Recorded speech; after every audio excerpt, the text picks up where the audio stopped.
everything we hear is an opinion, not a fact. Everything we see is a perspective and not the truth. This quote was said by Marcus Aurelius, a Roman emperor and a Stoic philosopher who believed that our thoughts shape how we experience life. Even though he said this centuries ago, it's something we still struggle to remember to this very day. Good morning. My name is Anaaya Anil, and like all of you, I've experienced situations where I misread someone, assumed the wrong thing, and let a small misunderstanding grow without checking if it's even true.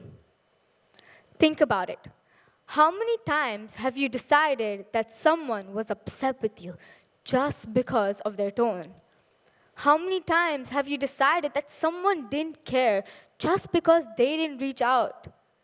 How many times have you misread a situation only later to realize that you could have been wrong?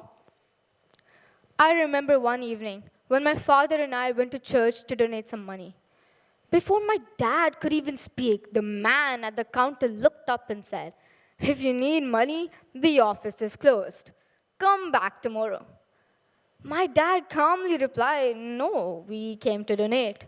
And in that moment, that man's expression changed instantly. Nothing about my dad had changed, only the man at the counter had changed his opinion. So, how long do you think it takes to form a first impression?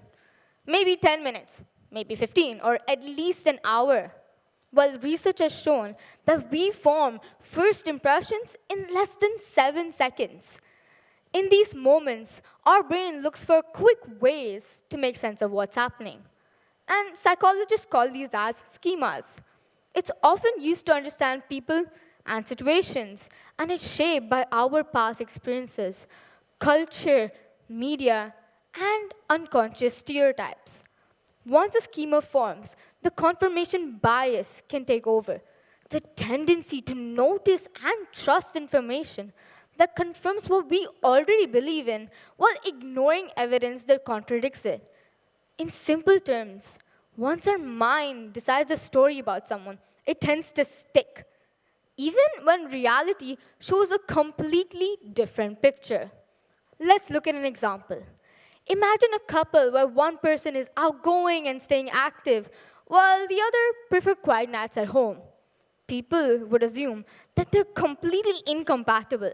Every argument, every disagreement, or difference in priorities gets noticed and turns into evidence that their relationship just won't last. And this puts real pressure on the couple. Arguments feel heavier, distance is created, and slowly by slowly, doubts are starting to creep in. This also links to the labeling theory, the idea that labels don't just influence how people are treated, but also the opportunities that they receive. Studies using social distance scales shows that once someone is negatively labeled, over 30% of people prefer less social interaction with them, even when nothing about the person has changed. This happens in everyday life too. When my brother was younger, he hung out with kids who weren't academically inclined. Because of that perception, he stopped getting invited to parties. The parents and the so-called good kids kept their distance away from him, not because of who he was, but because of who they thought he was. Years later, he won an academic achievement award, a single certification that changed everything. Conversations reopened. Invitations were now handed out, and those good attitudes, they had returned. Nothing about my brother had changed, only the perceptions had. And what about in relationships? A message that feels distant, a tone that feels directed, or even a look you misread. It feels so small in the moment, but over time, these things can pile up, creating distance and even bigger issues. This can damage relationships by 1, eroding trust, 2, escalating conflicts, 3, emotional resentment, and last but not least, it can seriously affect mental health. And why does this matter? Because when we understand that what we see is only a perspective and not the full truth, relationships have space to grow. It doesn't matter if the relationship has lasted from 5 months or to 5 years. But what does matter is how you deal and break through those perception barriers. Psychologist John Gottman's research shows that strong relationships aren't defined by the absence of conflict, but by the ability to repair misunderstandings consistently. And how exactly do we do this? First, pause before reacting. Think if there could be another reason for this. This can help prevent misunderstandings from growing into real conflict. Second, always ask yourself, am I assuming this? Because most of the time, the stories that we tell ourselves about people aren't true. Third, allow people to be human. Everybody is different. They can be stressed and inconsistent at times. Nobody is perfect. Giving someone room to be different is part of keeping a relationship healthy. And last but not least, prioritize understanding over being right. Being right in the moment feels satisfying, but it has a lasting impact. However, being understood lasts longer. I want you to consider these questions.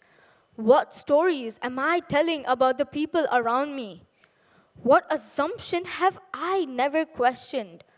What could change if I decided to pause before reacting to what something meant? Do you remember the stories I mentioned earlier? My dad at the church and my brother? There was a part I didn't tell you. So here's what happened. My dad and the man at church are now best friends. They occasionally chat and joke around and even meet up outside of church. And as for my brother, he's friends with many of the same people who once judged him. And what do you think is common in all of these? Well, in every case, people jumped into conclusions. They assume things without checking it and let those assumptions create tension. It makes you think, doesn't it?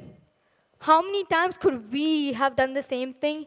How many relationships could we have made if we didn't let those perceptions define that person? The thing is, the problem isn't the other person.